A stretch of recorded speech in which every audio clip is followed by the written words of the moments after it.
Continuamos con lo que es la capacitación. Mi nombre es Valeria Gómez, soy contadora pública nacional y actualmente ejerzo el cargo de prosecretaria del Consejo Profesional de Ciencias Económicas de la provincia de San Luis. Bueno, habíamos visto que existen libros sociales y contables obligatorios que deben llevar las ONG. Dentro de esos libros sociales habíamos hablado que había 3 libros de actas, el libro de actas de asamblea, en el cual se van a registrar la asamblea ordinaria y extraordinaria, el libro de actas de comisión directiva y también tenemos el libro de la comisión revisora de cuentas. En estos libros de actas van a estar plasmadas las actas de las distintas reuniones que realice cada una de las comisiones. También teníamos el libro de registro de asociados, después también tenemos el libro de inventarios y balances, en el cual vamos a hacer un poquito más de hincapié, y en el libro diario. En el libro de inventarios y balances es en el cual se van a transcribir la descripción exacta, completa y detallada del activo y del pasivo de la entidad, correspondiente a los sucesivos ejercicios anuales, entendiéndose por ello los estados contables completos con sus anexos, las notas complementarias y conteniendo el detalle de cada rubro con todos los bienes y las deudas que lo componen, los que deberán estar firmados por el presidente, secretario y tesorero de la comisión directiva, debiendo incluirse en esa transcripción la memoria y los informes que sobre los estados contables hubieran emitido la comisión revisora de cuentas y el auditor interviniente debidamente firmados. También tenemos el libro diario. Es un libro contable en el cual se van a registrar todas las operaciones del ente, sus ingresos y egresos de fondos y demás operaciones que se efectúen y tengan efecto sobre su patrimonio, indicando en cada caso el concepto de entrada y salida, detallando el comprobante o documento respaldatorio que origina cada asiento y los asientos mensuales de carácter global de libros auxiliares, el libro diario y todo otro auxiliar que forme parte de este. Por ejemplo, las planillas de rendiciones en caso de tener múltiples lugares de origen y aplicación de fondo, cobranzas y pagos, libros de IVA, debe llevarse en las formas y condiciones que establece el Código Civil y Comercial de la Nación. Vamos a pasar a la siguiente filmina. Sabemos que por normas contables profesionales vigentes, los estados contables deben incluir un anexo de bienes de uso sintético, es decir, va a estar desglosado por rubro. Por ejemplo, el rubro inmuebles, obras en curso, instalaciones, rodados, muebles y útiles. Sin embargo, el inventario del que hablamos de transcribir en este libro va a ser uno analítico. Es decir, que se va a describir bien por bien y con los datos descriptivos que les hemos puesto acá en este ejemplo. Por ejemplo, se coloca la fecha de alta, la descripción del bien, si es una silla, si es un escritorio, si es una computadora o también puede ser un automóvil. El rubro al que pertenecen, en este caso si es una silla, va a pertenecer a muebles y útiles, pero si es un automóvil va a pertenecer al rubro rodado. El valor de origen, o sea, a qué valor se le da de alta, y también la vida de útil asignada. Lo que tenemos que tener en cuenta es que existe la planilla de caja, o conocida como libro de caja, y el libro diario, que son dos cosas distintas. Muchas veces se confunde, pero son dos cosas distintas teniendo en cuenta que la planilla de caja van a ser todas las operaciones en que intervenga efectivo o sus equivalentes, ya que hoy están muy de moda las billeteras virtuales. Entonces, tenemos la planilla de caja. ¿Y qué vamos a hacer en esa planilla que llevemos nosotros de caja? Vamos a ir anotando, registrando las operaciones día a día que tengamos. Por ejemplo, cobramos una cuota social de Pedro, de Juan o de José, vamos a ir anotando en esa planilla 3.000 pesos, por ejemplo, de cobro de la cuota social. Pagamos el gasto de combustible porque fuimos a algún lado de viaje, también lo vamos a registrar ahí. Va a ser todo el efectivo o el equivalente que ingrese y que egrese de la entidad. Y esto nos va a permitir, así como lo ven en la filmina, que nosotros llevemos un control detallado y pormenorizado de todo lo que es las operaciones que realiza y de esta forma llevar un control con respecto a la vida, ¿no?, de la entidad. Acá, por ejemplo, como vemos ahí, lo que nos permite esto es saber en el gráfico ese de torta que nos realiza son los saldos. Cuánto saldo tenemos en efectivo, cuánto saldo tenemos en el banco y así sucesivamente. ¿Qué nos permite esta planilla de caja? Es que nosotros, a través del resumen que obtengamos de esta planilla, vamos a poder realizar las registraciones en el libro diario. Y ahí es donde pasamos al libro diario. ¿Y cuál es la diferencia que teníamos nosotros? Es que en el libro diario es un registro contable más amplio. Abarca todas las transacciones de una empresa, en este caso de las entidades, no solo las relacionadas con efectivos y su equivalente. Incluye tanto transacciones en efectivo como también a crédito. Como por ejemplo, veníamos con el ejemplo de las sillas, compramos sillas pero no las pagamos en el momento, las vamos a pagar de acá a 2 meses. Entonces, en ese libro diario también va a quedar registrada la operación de que compramos sillas pero que las debemos. Cuando las paguemos, ahí sí vamos a sentar también en el libro diario que se pagaron. Esa es la gran diferencia que tenemos que tener en cuenta entre la planilla de caja y el libro diario. Ahora, el libro diario es fundamental porque a partir de él se va a realizar la preparación de los estados financieros y obviamente para también mantener un seguimiento completo de todas las operaciones, porque de esa manera, en el caso de las entidades, nuestro tesorero va a poder tener cualquier resumen o cualquier información que se le pida en el momento. Con esto, nosotros lo que hacemos es, tenemos el libro listo, el libro diario, y va a ser más fácil y le vamos a facilitar las cosas al contador para que prepare los balances. Lo que se tiene que tener en cuenta es que el libro diario no puede estar borroneado, tachado, tiene que llevar un orden cronológico de los asientos, tiene que estar rubricado, foliado. En el caso que nos equivoquemos en algún asiento, se resuelve con otro contraasiento, pero no se puede tachar. Obviamente que, como les dije, a partir de esto nosotros vamos a poder llegar a lo que es toda la información para poder armar los estados contables, que es el siguiente paso. Bueno, continuando con la presentación de este día, mi nombre es Guillermo Arguiano, también soy contador del Consejo Profesional de Ciencias Económicas. Vamos a continuar. Vamos a continuar con lo que dejó la contadora que explicó recién.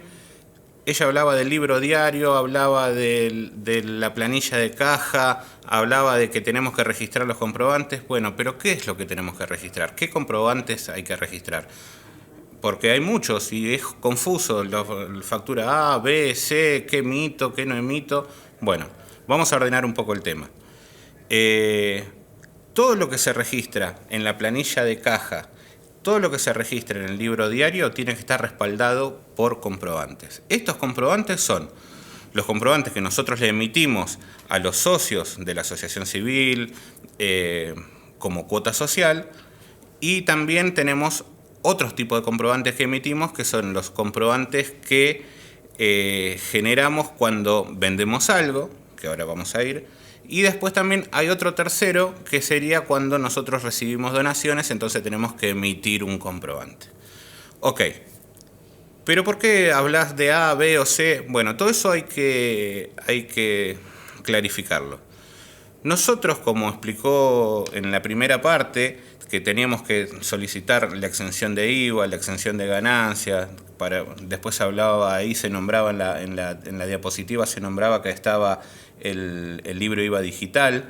¿Qué significa todo eso? Bueno, nosotros, si tenemos la exención de IVA, en principio nosotros no tenemos que facturar IVA.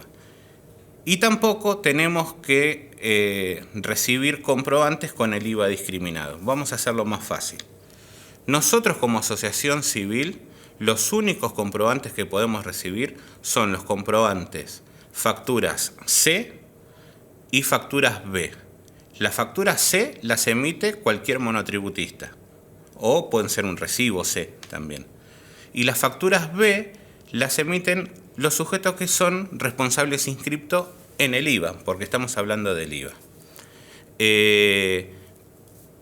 ¿Y qué son las facturas A? Son similares a las B, pero te discriminan. Te dicen, esto vale 121 pesos, 100 pesos vale el producto o el servicio y 21 pesos de IVA. Y abajo el total dice 121. Los recibos, ticket o facturas que podemos recibir nosotros son las facturas B, donde dice 121 arriba y el total 121. Espero que haya sido claro en cuanto a los comprobantes que nosotros recibimos. Los que emitimos, como estamos exentos en IVA y si logramos la exención de ganancia, nosotros podemos, no hace falta que presentemos el libro IVA digital. Al no presentar el libro IVA digital, que es un requisito obligatorio, nosotros podemos emitir comprobantes que se hacen en una planilla de Excel y se imprimen. Lo correcto sería ir a una imprenta, pedir un talonario de recibos prenumerado, entonces tenemos el original y el copia, entonces cuando algún asociado nos paga la cuota social, registramos el nombre, cuánto abonó y le entregamos el comprobante y a nosotros nos queda la copia para control. Pero no hace falta que sea en un formulario preimpreso. Lo podemos hacer nosotros con la computadora, si nos damos maña con eso, o compramos unos recibitos que ya vienen, hay una marca comercial, que se van completando el recibo, recibí de la suma de tanto en concepto de cuota social. Pueden ser realizadas entonces con computadora, preimpreso, hay un montón de formas. Eso es para las cuotas social. Ahora, cuando nosotros vendemos bienes, ¿cómo vendemos bienes? Sí, por ahí hay alguna organización que, por ejemplo, un club, ¿sí? Que tiene, compra productos, ¿sí? Por ejemplo, compra pelotas, compra camisetas, y después esos productos que se utilizan para desarrollar la actividad del club no están alcanzados en el IVA. Eso no pasa nada, pero cuando nosotros vendemos algún producto de eso, porque queremos vender la camiseta del club no sé cuánto, o queremos vender algo de merchandising, todo eso sí está alcanzado en IVA, ¿sí? Entonces, en ese caso tenemos que hacer un recibo oficial que se hace a través de la página web de AFIP o salvo que la asociación tenga que haya contratado un sistema para poder emitir los comprobantes. Después, sacando eso de los comprobantes, vamos a pasar al tema final, la documentación y el balance, pero tenemos que recalcar que no hay organización que no tenga ingresos, ¿sí? Porque las características o las condiciones que figuran en la mayoría de los estatutos, inclusive todos los que están en la página web de la Dirección de Personas Jurídicas, dicen que los modelos esos, los que están ya ahí preestablecidos, que a la falta de pago de 3 cuotas, el socio deja de ser un socio activo, ¿sí? Y los miembros de la comisión directiva no pueden serlo si no son socios activos. O sea que no existe un balance que no tenga movimientos, ¿sí? ¿Por qué? Porque si no, no hay funcionarios que estén dirigiendo esa asociación civil. O sea que siempre la cuota social mínima de los miembros de la comisión directiva tiene que estar. O sea, salvando eso, que se nombró en la primera clase, que lo dijo la directora de Personas Jurídicas, vamos a continuar con esta diapositiva, con esta presentación que tenemos. La documentación y el balance. ¿Quién es el responsable del balance? El único responsable del balance es la comisión directiva, que es el encargado de la elaboración de este balance. Obviamente, como hay cosas que son técnicas y eso, por lo general se delega ese trabajo en algún profesional contable para que haga el balance de presentación, que es el que después se presenta en Dirección de Personas Jurídicas y se presenta a la AFIP, se presenta al banco y se presenta en distintos organismos. Toda la documentación tiene que estar en poder de la comisión directiva, específicamente dentro de la comisión directiva del tesorero, porque es el que registra todos los movimientos en la planilla de caja, registra todos los movimientos en el libro diario y es el que resguarda esa información, ¿sí? Entonces, ¿y cuál es la responsabilidad del contador? Bueno, la responsabilidad que tiene el contador es la de elaborar el informe de auditoría de esos estados contables. Pero no forma parte de la comisión directiva, no es responsable de pagar los impuestos. A lo sumo, si hay que pagar un impuesto, el contador que ustedes hayan contratado es el encargado de la liquidación de ese impuesto, pero del pago es responsabilidad de la comisión directiva.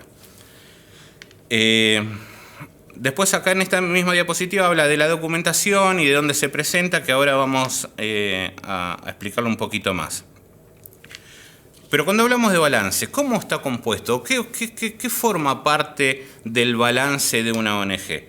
Que se dijo también en la primera clase, está compuesto por la memoria, el balance general o estados contables, que es el nombre correcto, informe del revisor de cuentas y el informe del auditor. Está compuesto por esas 4 cosas. ¿Qué es la memoria? Ya también se dijo todo en la primera capacitación, que es un resumen de actividades más importantes del organismo, la confección a la comisión directiva. El balance es responsabilidad otra vez de la comisión directiva, que es el responsable de su elaboración y de su firma, que lo confecciona un contador con la información que le dio la comisión directiva o que le dio el tesorero, ¿sí? El informe del revisor de cuentas es un informe donde dice si aprueba o no los estados contables. Y después tenemos el informe del auditor independiente, que son los estados contables. Los estados contables estos que se prepararon tienen que tener un dictamen del contador para que eso sea legal y poder presentarlo otra vez en personas jurídicas o en la FIP o en el banco si quieren abrir una cuenta, en muchas cosas más. Este año, mediante la RG 21, la Dirección de Personas Jurídicas desarrolló una simplificación. Una simplificación, ¿qué significa la simplificación? El balance, como van a ver a continuación en la diapositiva siguiente, tiene un montón de requisitos formales que tiene que cumplir para poder presentarse. Con esta simplificación, tiene que presentar una información muy condensada y todos esos datos salen de la planilla de caja, de la planilla del libro diario y de la planilla de bienes de uso. ¿Qué requisitos son? Bueno, los requisitos para poder utilizar este régimen de simplificación son ingresos anuales inferiores a la categoría A de monotributo, no poseer inmuebles propios, o sea que alquila o utilizan como sede social el domicilio del presidente de la asociación vecinal, por ejemplo, y después tener menos de 50 socios activos. Ahí les pongo en el cuadrito los montos actuales y los que estuvieron al 31 de diciembre de la categoría A de monotributo. El monto anual al 31 de diciembre de 2023 fue de 1.414.000, a hoy, 12 de abril, es de 2.108.000 pesos. Ese importe, si lo dividimos en los 12 meses del año, mensualmente serían 117 millones al 31 de diciembre, para los que cierran balance al 31 de diciembre de 2023, y los que cierran ahora o que están cerrando, tenemos 175.000 pesos, 175.690 pesos. Por socio, si yo hago ese importe y lo divido en los 50 socios activos que tiene que tener para cumplir esta condición, serían cuotas sociales. Si la única forma de financiarse del ente son las cuotas sociales, serían cuotas sociales de 2.357 pesos en el primer caso y en el segundo caso de 3.500. Esto para que tengan una idea de números de lo que está sucediendo ahora, porque ven categoría A monotributo y si ustedes no son monotributistas o no están al tanto de esto, por lo menos de esta forma ven los números reales. Y esto para poder utilizar la simplificación. Esta simplificación, además de presentarla en personas jurídicas, tenemos que adjuntar, como dije antes, la memoria y el informe de revisor de cuentas. Como es algo simplificado, no necesita informe del auditor, porque los que firman este pseudo balance o esta simplificación son las autoridades de la asociación, que son el presidente, el tesorero y el secretario, ¿sí? Donde tenemos el anexo 1 y el anexo 2. En el anexo 1 la primera parte son los datos de la entidad. Después, cuánto recaudó por cuotas sociales, por donaciones, por subsidios. Y en la tercera parte del primer anexo 1 son los gastos mes a mes de los que fueron teniendo. Y lo que tiene es los ingresos menos los egresos, le da el total que le va a dar el resultado del ejercicio, que en las organizaciones no gubernamentales, como el caso de las asociaciones civiles, fundaciones, no se llaman ni ganancias ni pérdidas, sino se llaman superávit o déficit. En la segunda parte, en el anexo 2, lo que vemos ahí es un extracto, un resumen de los que les habían nombrado antes, que era el libro, la planilla de los bienes de uso. Fíjense que todo está relacionado, o sea, teniendo la planilla de ingresos de caja, la planilla de caja, ustedes van a poder tener toda la parte de esta planilla, que es la parte de ingresos y egresos. Después, con la otra planilla que les mencionó la colega, ahí tienen el detalle de los bienes.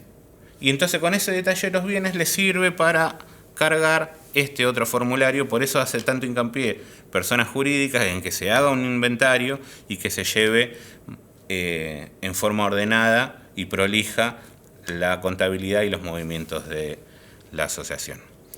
Esto es para el régimen, utilizando el régimen simplificado. Pero ahí tienen en colorado que dice, ojo, solo sirve para la dirección de personas jurídicas. ¿Por qué? Porque esto, el régimen simplificado, lo están haciendo para poder regularizar todas las organizaciones que venían con algunos incumplimientos de la presentación de estados contables y para las asociaciones que se están generando en el último tiempo que no tienen tanto patrimonio. Entonces, como no tienen patrimonio, porque no tienen inmueble propio, no tienen tantos socios o no tienen tantos ingresos porque es una asociación vecinal, una cooperadora o alguno que está empezando ahora, esto le beneficia para que en el primer tiempo no tenga que tener la erogación del gasto de pagar a un profesional, a un contador para poder hacer esto. Es muy compleja la determinación y planear una estrategia para poder encauzar los impuestos en función de las necesidades del ente. Entonces, ¿existe un modelo de balance para los estados contables o las asociaciones civiles? El modelo general está incluido en una resolución técnica que utilizan los contadores, que es la resolución técnica número 11, emitida por la Federación Argentina de Consejos Profesionales de Ciencias Económicas, donde ahí detalla cuáles son los estados contables mínimos, no los estados contables, sí, los estados contables, información complementaria básica que tiene que tener sí o sí. Tenemos el estado de situación patrimonial o balance general.